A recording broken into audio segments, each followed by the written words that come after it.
हम क्या चाहते हैं? रेलवे कम। पंचायत कोटली में जब हम सियाड़ दबड़ी पहुंचे तो रेलवे के सड़क के इशू को लेकर गांव वालों ने बढ़ चढ़कर बोला, परेशान थे। फिर एक मसला और सामने आया कि एक रास्ता सियाड़ दबड़ी से पुराना कोट एक गांव पड़ता है जहां पे करीब 200 लोग रहते हैं, 200 की पॉपुलेशन है। वहां पे एक रास्ता जाता था, कई सालों से, कई सदियों से उसी रास्ते का इस्तेमाल हो रहा था। और फिर अचानक रेलवे के आने के बाद उस रास्ते पे एक बिल्डिंग बना दी जाती है रेलवे द्वारा और रास्ता बंद कर दिया जाता है। अब ये लोग मेरे साथ यहाँ मौजूद हैं, ये भी अपनी बात रखना चाहते हैं। हमारे साथ सुरेश जी यहाँ मौजूद हैं। सुरेश जी, क्या मसला है?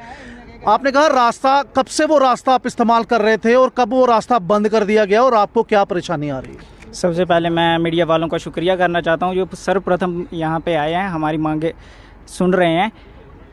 ये लगभग मैं 40 साल के पहले की बात करना चाहता हूँ कि यहाँ यात्रा थी जो यहीं से गुजरती थी माँ वैष्णो के लिए।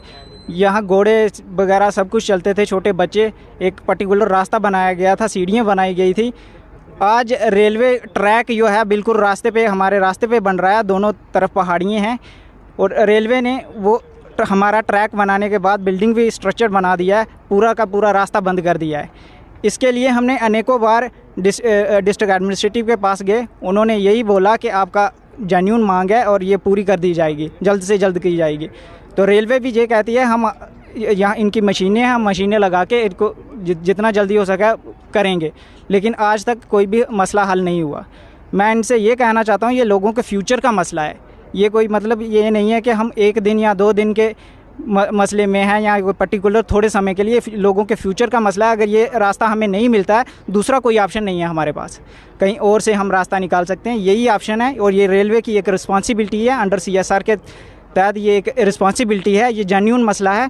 हम चाहते हैं कि रेलवे ये खुद बनाए, अदरवाइज़ अगर ये चाहती है कि यहाँ से नहीं बन सकता है तो इन्होंने PWD ने एक DPR बनाई हुई है इस रोड के लिए, वो उनको पैसा सेक्शन कर दे, वो बना देगी जैसे भी बनाएगी। क्योंकि ये रेलवे कहती है कि यहाँ से हम नहीं बना सकते हैं, क्योंकि CR सेंट्रल रेलवे बोलती है कि यहाँ पे इसका डाया इतना चाहिए, उससे ऊपर से हम फ्लाईओवर नहीं दे सकते हैं। चलो ठीक है, हम मानते हैं इनके कि रेलवे नहीं बना सकती है, ये PWD को दे दे पैसा, PWD जहाँ से भी बनाएगी वो अलग बात है, वो बनाएगी। लेकिन रेलवे कुछ भी करने को तैयार नहीं है, लोगों का फ्यूचर पूरा का पूरा डिस्ट्रॉय हो जाएगा इससे।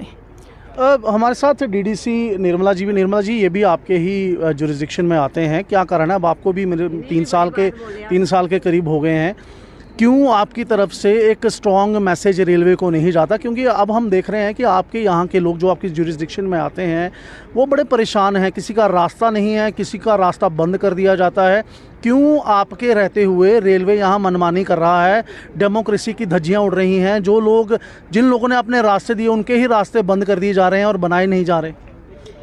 देखिए, बात ये है कि जब से मैं इलेक्टेड हुई थी तो जय कोटली पंचायत के जय 2 ही मुद्दे थे। तो मैंने हर बार यही बोला, जब भी मीटिंग होती है, पुराना कोट रोड और ये रोड कोटली वाला, 2 ही रोड थे। 2 ही रोड के मैंने और कोई बात नहीं रखी, मैंने इन्हीं रोड की बात की थी। एक्शन साहब भी वहाँ पे बैठे होते, सभी बैठे थे। DC मैडम ने बोला कि आप ऐसे करो, ये पुराना कोट वाली और इस रोड की आप ऐसे करो, DPR बनाओ। थोड़े दिनों में उन्होंने टाइम दिया था, DPR बनाई, उन्होंने भेज दी, मुझे बोलते कि भेज दी। जब मेरी ट्रेनिंग थी हैदराबाद में, मैं वहाँ गई, मुझे फ़ोन आया तो बोलते मैडम हमने ना वो जो इनका वो है तहसीलदार है रेलवे वालों का, उनको दे दी है, गंधर्व जी। मैंने कहा ठीक है, मैंने फ़ोन किया उनको, मैं आपको DPR मिली? बोलते हाँ मैडम ये वाली पुराना कोट वाली मिल गई और दूसरे रोड वाली नहीं आई है। फिर मैंने एडिशनल DC साहब को फ़ोन किया, वो बोलते आ गई है। मुझे सर ये पता नहीं चलता कि इसमें क्या चल रहा है क्या नहीं चल रहा है। इस बात को कितना समय हो गया? अभी हो गए 4-5 महीने हो गए।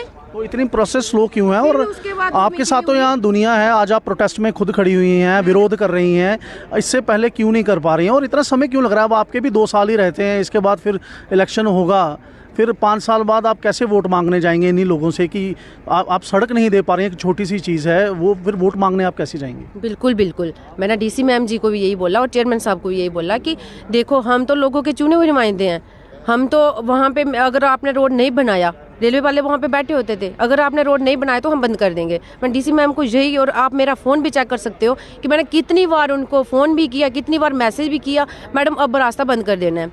जब ब्लॉक दिवस होता है तभी यही बात आती है। गंज पंचायत में ब्लॉक दिवस हुआ, मैंने इसी रोड के बारे में बात की, कोटली पंचायत की। ब्लॉक दिवस वहाँ पे हुआ था और रोड की बात यही की। वहाँ पे एसडीएम साहब सभी बैठे थे। मैंने बोला, तो मैडम जी ने बोला आप ऐसे करो। रेलवे वालों ने बोला कि आप हमें टाइम दो, 15 दिन का टाइम दो। मैंने कहा मैडम मुझे ये बताओ कितने दिन का टाइम देना है इनको। टाइम देते देते कितना टाइम हो गया, अब मैं लोगों को कैसे जवाब दूँ, कैसे जाऊँ वहाँ उस पंचायत में। मैडम बोलती नहीं हो जाएगा हो जाएगा। फिर अभी पीछे मीटिंग हुई, थोड़े ही दिन हुए, कोई 1.5 हफ्ता हो गया मीटिंग हुए, तो फिर भी बात यही थी रोड की। माँ जब हम बात करते हो हमें भी शर्म आती है। देखो इतनी बार बोला क्यों नहीं बना रहे हो, क्यों नहीं बना रहे हो। रेलवे वाले हमें समझ नहीं आती कि क्या समझते हैं अपने आप को, क्यों लोगों को बेवकूफ़ बना रहे हैं। अब ये छोटे छोटे बच्चे हैं, ये छोटे छोटे बच्चे, और देखो ये कैसे आएंगे, स्कूल इधर है चमैडम में, कैसे जाएंगे छोटे छोटे बच्चे पैदल। तो यहाँ पे एक ही रास्ता था इनका। मैंने उनको बोला मैडम और कोई ऑप्शन नहीं है, वही एक ही रास्ता था, कुछ ना कुछ अल्टरनेट निकालो इसका। बिल्कुल, तो बिल्कुल। बोलते हो जाएगा, अभी तक उसका कुछ नहीं हुआ। जब कोई बीमार हो जाता है तो मुझे ये बताना वो कैसे जाएगा, वो तो उधर ही दम तोड़ देगा, कैसे जाएगा। बड़ी बड़ी दयनीय स्थिति है। यहाँ पे डीडीसी काउंसिल खुद कह रही है कि उनकी भी नहीं सुनी जा रही है, चाहे वो डीडीसी काउंसिल रियासी की बात हो, चाहे प्रशासन की बात हो, चाहे रेलवे वालों की बात हो। 3 साल के करीब अब इनको भी हो चुके हैं डीडीसी बने हुए, लेकिन अभी तक 2 मसले जो यहाँ के हैं इनकी जुरिस्डिक्शन में, चाहे वो कोटली की रोड हो, चाहे वो पुराना कोर्ट की जो रास्ता बंद कर दिया गया है, कोई नहीं इनकी सुन रहा है। इसी बीच हमारे साथ यहाँ एक बुजुर्ग महिला भी जुड़ चुकी हैं। आंटी परेशानी क्या आ रही है? परेशानी ये है, ना कोई स्कूल है, ना कोई डिस्पेंसरी है, ना कुछ, ना रास्ता है, कुछ कोई भी नहीं है, कुछ नहीं है। ऐसे ऐसे बैठ के टाले हैं उतो जंगल बिच। साढ़े बड़ा भारी मुश्किल है। साड़ी कोई सुनता नहीं है, मोटे मोटे आदमियों की सुनते हैं सारे अफसर, साड़ी दा गरीबिया की कोई सुनता नहीं है, जी सच्ची गल है। असें कियां टाइम पास करना। चलो साढ़ा दा होया टाइम, बच्चे ये देखो इन्ने बच्चे उत्थे चल जान, मौका देखना चाहिए, तुसें मौका दिख लो। ना कोई डिस्पेंसरी पुराना कोर्ट में, ना कोई स्कूल, और जो सड़क थी, जो मार्ग था, उसको भी रेलवे द्वारा बंद कर दिया गया। जब मीडिया आवाज़ उठाती है तो फिर नोटिस भी आते हैं, फिर पूछा जाता है ये एक ही चैनल क्यों कवर करता है। तो मैं NH1 न्यूज़ के माध्यम से आपको बता दूं कि NH1 न्यूज़ लोगों की बात करने के लिए यहाँ पर है, और यही हमारी कोशिश रहती है। डिस्ट्रिक्ट डेवलपमेंट काउंसिल हो जो कंप्लीटली फेल हो चुकी है इन लोगों का मसला एड्रेस करने में। डीडीसी कटरा से सुना कि इनका क्या कहना है, अब आगे क्या एक्शन होता है, इन गरीब लोगों की आवाज़ सुनी जाती है या नहीं सुनी जाती है, या फिर 200 लोगों का ये पुराना कोट गांव ऐसे ही बिलखता रहेगा, ये अब देखना होगा।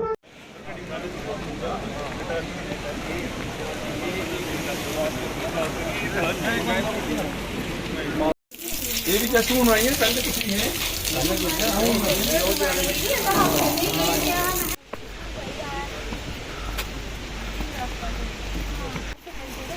नरेगा उनका काम नहीं कराते कोई उधर, आपको कराना था। एक साल रास्ता यहाँ से इनके आविष्ट बिल्डिंग के बाहर से आ रहा है, एक कोई रास्ता बंद ना करें इनका, यहाँ से वही हम आए तो ये वाला ये कर दें, बाकी वाला ये। हाँ सर, इसमें ना कनेक्टिविटी का क्या रखेंगे इनका, ये आप ओपन रखिए, ये जैसा है ना उधर क्या है ना सर, अभी छोटा दूर